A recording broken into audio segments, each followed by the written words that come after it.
Hello friends, Canva pro की series में आपका स्वागत है। इस सेशन में हम बात करेंगे स्मार्ट रिसाइज जो फैसिलिटी अवेलेबल है कैनवा में उसके बारे में। लेकिन इससे पहले कि मैं स्मार्ट रिसाइज के बारे में बताऊं, मैं आपको ये बताना चाहता हूं कि कितने तरह के हमारे पास प्लेटफॉर्म्स है डिफरेंट तरह के, और उसमें क्या क्या साइजेस है उनकी पोस्ट का। तो अगर मैं यहाँ लिखूँ लिस्ट में सोशल मीडिया platforms with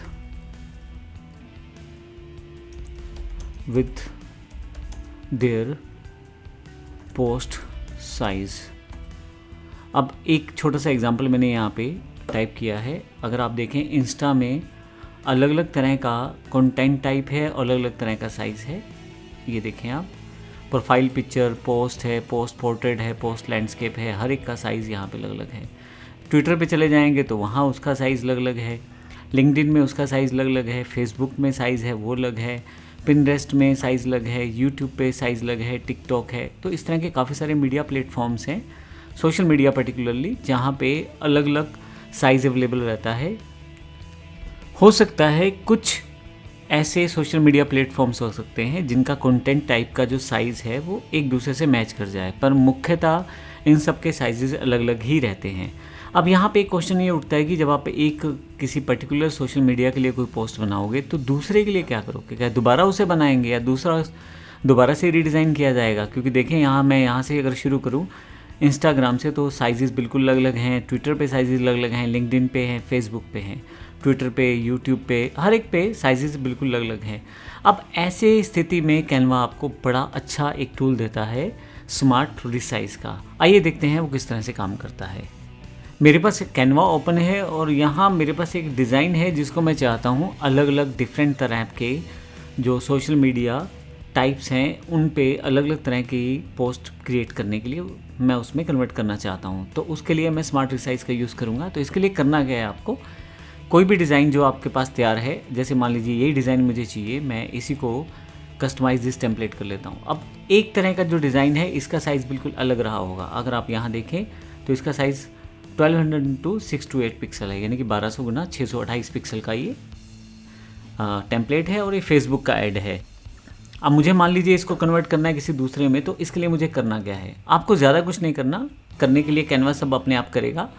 आपको सिर्फ रीसाइज पे जाना है यहाँ से, और यहाँ पे आपके पास बहुत सारे ऑप्शंस यहाँ अवेलेबल हैं। फेसबुक पोस्ट या default size, browse by category, ये इंपॉर्टेंट पॉइंट है। आप कस्टम साइज़ भी दे सकते हैं। सोशल मीडिया साइज़, यहाँ अगर आप क्लिक करेंगे तो आप देखेंगे बहुत सारे सोशल मीडिया साइजेस पहले से दिए हुए हैं। आपको सिर्फ क्लिक करना है और ये खुद ही आपको उस मीडिया साइज़ में कन्वर्ट करके आपको ये पूरा का पूरा पोस्ट अवेलेबल करवा देगा। जैसे एग्जांपल मैं इसको यूट्यूब बैनर की तरह यूज़ करना चाहता हूँ। देखिए इसका साइज़ बिल्कुल अलग था। अब मैं इस पर क्लिक करता हूँ और कॉपी एंड रिसाइज़ कर देता हूँ। ये काम कैनवा का खुद है, इस साइज़ को खुद से जो यूट्यूब बैनर के साइज़ में कन्वर्ट करना और सभी आइटम्स को वहाँ प्लेस करना, ये तैयार कर दिया है। और इसे मैं क्लिक करता हूँ ओपन यूट्यूब बैनर, तो अभी देखिएगा इसका साइज़ डिफरेंट है। हल्का फुल्का आपको ट्वीक करना पड़ सकता है, पर इसने बड़ी सफाई से उस पूरे डिज़ाइन को रीडिज़ाइन कर दिया है यूट्यूब के बैनर प्रोसेस में। मैं फिर से वापस आता हूँ और आपने देखा इसका साइज़ 1200 इंटू 628 था, लेकिन अब जो यूट्यूब का साइज़ था उसमें उसे कन्वर्ट कर दिया गया था। अब मान लीजिए मेरे पास ये यूट्यूब बैनर का साइज़ है। अब मैं इसे फिर से रिसाइज़ करना चाहता हूँ किसी और साइज़ में, तो इसके लिए फिर से यहाँ पे मेरे पास सोशल मीडिया सेगमेंट है और अब की बार मैं चाहता हूँ यहाँ से इंस्टाग्राम ऐड के लिए चेंज करना। तो मैं क्या करता हूँ, इस साइज़ में इसे ले लेता हूँ और कॉपी एंड रिसाइज़ कर देता हूँ। अब आप देखेंगे कि जो डिज़ाइन मैंने यूट्यूब बैनर के लिए तैयार किया था उसको मैंने इंस्टाग्राम में लिए यूज़ कर लिया है। देखिए कुछ ही सेकंड्स में आपका ये इंस्टाग्राम का पोस्ट तैयार हो जाएगा। ओपन करूँगा तो अब की बार देखिए साइज़ कितना डिफरेंट है। अब एक बात आप ध्यान रखिएगा, कुछ चीज़ें आपको ट्वीक करनी पड़ सकती है क्योंकि इसने एक तरह से उस एलिमेंट के साइज़ के अकॉर्डिंग सभी चीज़ों को इंटीग्रेट करने की कोशिश की है। ये आपको ध्यान रखना है। इसके अलावा आपको छोटे चेंजेस अगर आपको लगता है करने चाहिए तो वो चेंजेस करके ही आप उसका यूज़ करें। देखिए इसने बैकग्राउंड पे उस सेम कलर को रिफ़िल कर दिया है, ऊपर और नीचे का सेक्शन खाली है। इस चीज़ों को आप सेटअप कर सकते हैं। जैसे मैं इसको हेडिंग को ऊपर ले जाता हूँ ताकि देखने में थोड़ा सा और सुंदर लगे। डिज़ाइन यहाँ पे इसी तरह से कुछ चीज़ें मैं यहाँ सेटअप कर देता हूँ, क्योंकि जब आप काम करते हैं तो ये सब चीज़ें आपको पता होनी चाहिए किस तरह से आप इसको रीसेट कर सकते हैं। यहाँ से मैं इसको थोड़ा सा टेक्स्ट बड़ा कर देता हूँ ताकि देखने में सुंदर लगे।